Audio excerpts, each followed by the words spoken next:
Right, but if you look at the world pre 2020 and then post 2020, a lot of attention has gone into this space, right? Like suddenly governments have realized that look, we definitely need a much more diversified supply chain, particularly when it comes to the foundry business, right? The manufacturing of semiconductors. But when you look at the fabless ecosystem, not much attention has gone into that space, right? Is it because the fabless ecosystem is pretty well diversified in itself, right? Like I think in the past you mentioned that India has, a pretty strong fabless semiconductor ecosystem. The United States also has a very good fabless ecosystem. There are many companies in Europe as well that are doing really well in the fabless design ecosystem. So why is it that not much attention given to the fabless design ecosystem compared to the manufacturing ecosystem? People see China's growth trajectory, right? And there has been a lot of focus on, and China grew on the back of a manufacturing base that got built up. And that manufacturing was electronic manufacturing. A lot of times people confuse between electronic manufacturing and semiconductor manufacturing, right? So the thought process was that, electronic manufacturing is going to generate a lot of jobs, and therefore, potentially, the semiconductor manufacturing will also, generate a lot of jobs, and also create a strong industrial base for the country.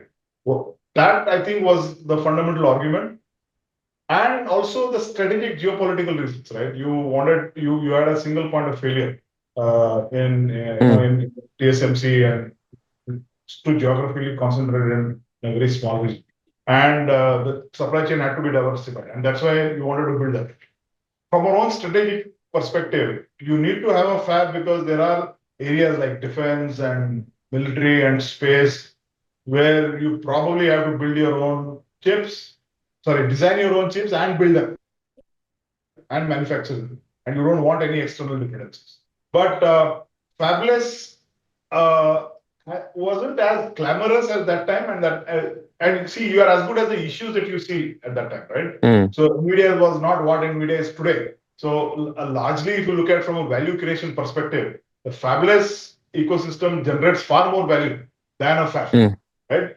right. And also, on the from the fab perspective, I think the idea was you first create capacity, look at the supply side problems, and then start to go fill in the demand, right? Mm, That was probably the strategy that was followed, and that's the reason all the attention and fixation towards semiconductor manufacturing came about in 2020, because that was the problem at that time.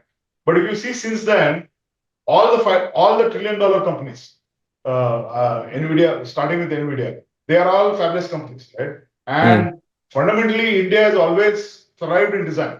Every other chip that is designed in the world has a Bangalore stamp on it, or maybe Hyderabad to an extent, but mostly Bangalore. So the talent to build chips, design chips exists in India. Outside of the valley, we probably Bangalore is the biggest ecosystem for VLSI engineers, VLSI IC design engineers, right?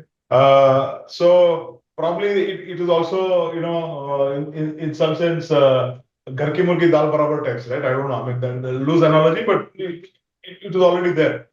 The mm, problem over even in fabless world has been that we have not been able to build local companies. There's a mm, lot of talent, but there hasn't been a local leader that has actually taken all of this talent together, built a product, and pushed it out. So if you look at China, and if you look at even Taiwan, while TSMC started off its journey to build fabs, there was also a very strong, vibrant design ecosystem, even in Taiwan. The mm, MediaTek and the Morning Stars, and there's a whole bunch of other companies that actually sprouted, and in parallel to TSMC, right? And I strongly believe that there's a lot of value creation that can happen in the fabless stuff. We practically import what? Minus the fab, we import about 200 or 300 billion dollars of semiconductors, chipsets, or even more, if I'm not mistaken. I'm not very good with those numbers, but thereabouts, right? So from fans to microcontroller to to air conditioners to TVs to phones, set-top boxes, televisions, what have you, cars, aircraft, everything actually needs a chip, and these chips are provided by, like you said, far more diversified set of companies. But even there are some single points of failure. Like for example, AI. Practically everybody relies on Nvidia, but there are other companies that are trying to come up, but they're not being able to break that monopolist. So if you are able to actually go build these fabulous companies, I think there is more value we can add and also reduce our import burden by quite a lot.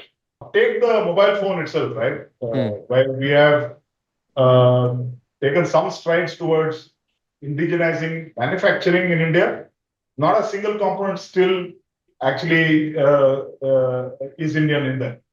Right?